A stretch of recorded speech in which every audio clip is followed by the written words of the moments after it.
से सुनिएगा।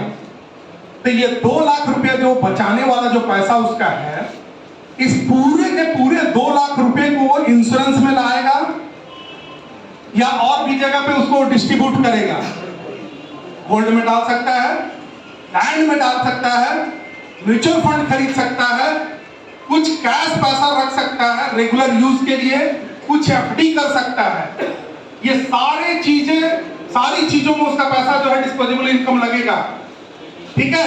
लेकिन अब सवाल ये उठता है कि इंश्योरेंस में कितना पैसा आना चाहिए? आप में से कोई साथी मेरे को ये बता पाएंगे कि टोटल इन्वेस्ट करने योग्य पैसे का कितना परसेंट इंश्योरेंस में आना चाहिए? कभी 5 लाख वाला काउंटर किया, उसी का ये कुछ ही है, इसको भी समझना पड़ेगा। पूंछ आती निकल गई, पूंछ बचा हुआ है। कितना परसेंट डिस्पोजेबल इनकम का जो है वो इंश्योरेंस में आना चाहिए? 10%।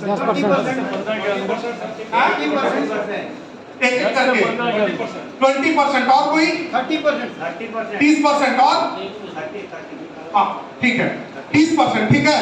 अब ध्यान से समझिए, एक खाने की थाली में जो हिस्सा रोटी और चावल का होता है, मैं एकदम सामान्य भाषा में समझा रहा हूं, ठीक है।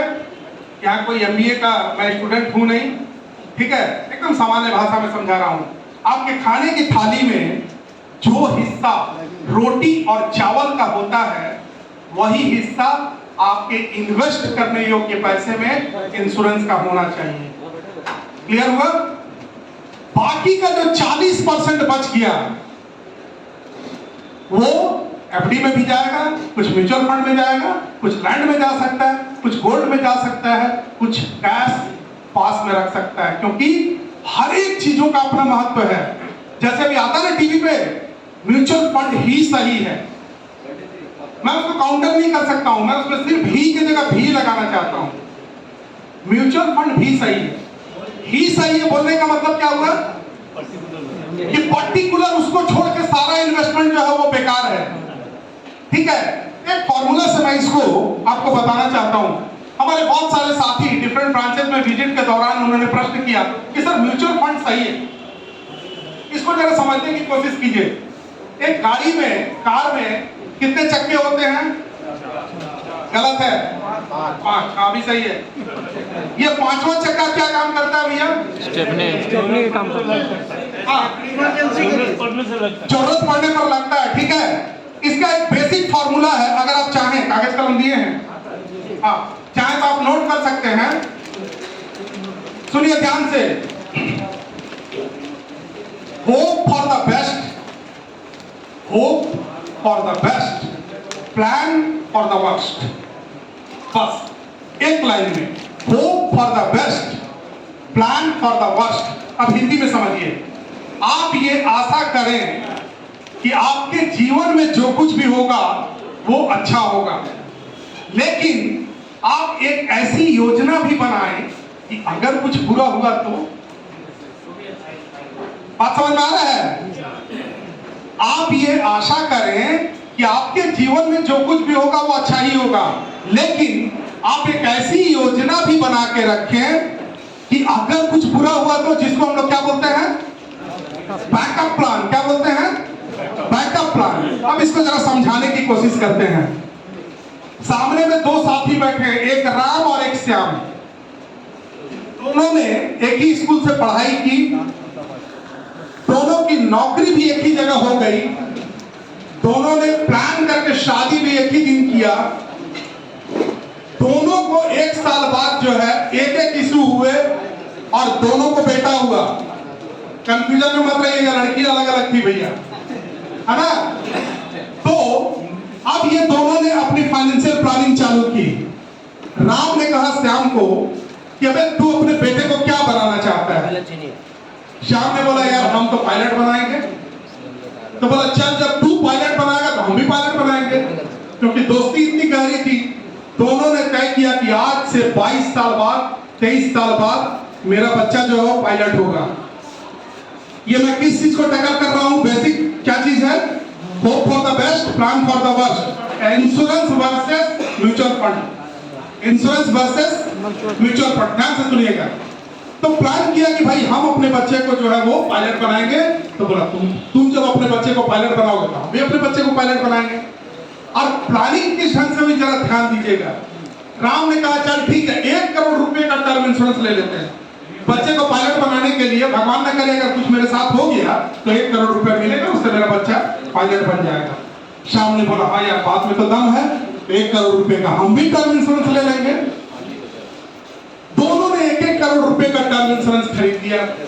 लेकिन अब वो समय आ गया जब दोस्ती में दरार पड़नी थी। वो कौन सा समय था? राम ने बोला और बाकी क्या करेंगे? 1 करोड़ रुपए का टर्म इंश्योरेंस खरीद दिए, ठीक है, लेकिन मरेंगे तब ना पैसा मिलेगा। अगर अगले 25 साल जिंदा रह गए तब टर्म इंश्योरेंस में क्या होता है? मर गए तो पैसा मिल गया, नहीं मरे तो नहीं मिला। तो भैया एक तो बैकअप प्लान लेना होगा। तो बैकअप प्लान क्या होगा? राम ने बोला देख भाई हम हर महीने 10,000 रुपया SIP में डाल देंगे। कितना? 10,000 रुपया हम SIP में डालेंगे। तो श्याम ने बोला कि नहीं भाई हम तो SIP में पैसा नहीं डालेंगे, यहां दोस्ती में। तो श्याम ने क्या किया? वो बोला हम 10,000 रुपया मैच करके और LIC का कोई पॉलिसी खरीद लेंगे। क्लियर है? दरार कहां आके पड़ा? जब दोनों का इन्वेस्टमेंट का पैटर्न अलग हुआ, ठीक है, तो वहां जाके क्या हुआ कि उसने बोला कि नहीं हम 10,000 रुपया जो है म्यूचुअल फंड का SIP में डालेंगे, ठीक है, और श्याम ने कहा कि ठीक है हम 10,000 रुपया जो है वो LIC का 10,000 रुपया जो है वो कन्वेंशनल पॉलिसी में किसी में हम डाल देंगे, ठीक है। तो चलो ठीक है भाई, इन्होंने 10,000 रुपए से अपनी SIP चालू की और इन्होंने 10,000 रुपए जो है वो LIC के जीवन आनंद पॉलिसी में जो है वो डाल दिया, ठीक है, जिंदगी के साथ भी जिंदगी के डाल दिया। और चीजें चालू हो गई, प्रीमियम चलते रहे, प्रीमियम चलते रहे। एक ऐसी परिस्थिति आई जैसी परिस्थिति पिछले 10 दिन पहले आई है। एक ऐसी परिस्थिति आई जैसी परिस्थिति 2008 में आई थी। 2008 में क्या हुआ था? आप में से जो पुराने साथी हैं जान रहे होंगे। ऐसी ही परिस्थिति पॉलिसी के दौरान 21वें वर्ष में आई और मार्केट गिर के हालत खराब हो गई बाजार की। और 22वें साल में उन दोनों का मैच्योरिटी निकालना है, ठीक है, दोनों की मैच्योरिटी होनी है।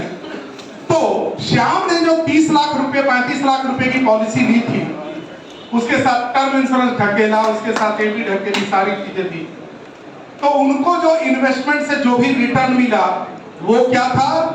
गारंटीड था कि चाहे वो रहे या ना रहे, दोनों ही केस में उनका रिटर्न जो था वो क्या था? वो गारंटीड रिटर्न था कि उनको 35-40 लाख रुपए की अगर पॉलिसी की, 30 लाख रुपए की पॉलिसी की, तो 70-75 लाख रुपया वहां से उनको मिलने वाले हैं।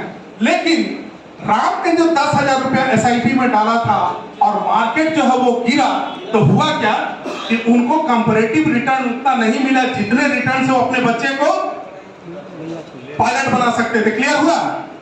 क्लियर हुआ हम क्या कहना चाह रहे हैं? तो झटका तो दोनों को लगा क्योंकि 1 करोड़ रुपए चाहिए थे पायलट बनाने के लिए, लेकिन श्याम को झटका और राम को झटका, यानी झटका लगा लेकिन जोर के झटके धीरे से लगे श्याम को, और राम को जोर के झटके। This formula was known as plan for the worst. या आप एक ऐसी स्थिति में आप प्लानिंग करें कि अगर आपके साथ बुरा हुआ तो 5वां चक्का क्या करता है गाड़ी का? यही करता है ना भाई, कि अगर कहीं रास्ते में यहाँ से गाड़ी बात जाना, रास्ते में कहीं अगर पंचर हो गया तो 5वां चक्का जो है उसको लगा देंगे। क्लियर हुआ? तो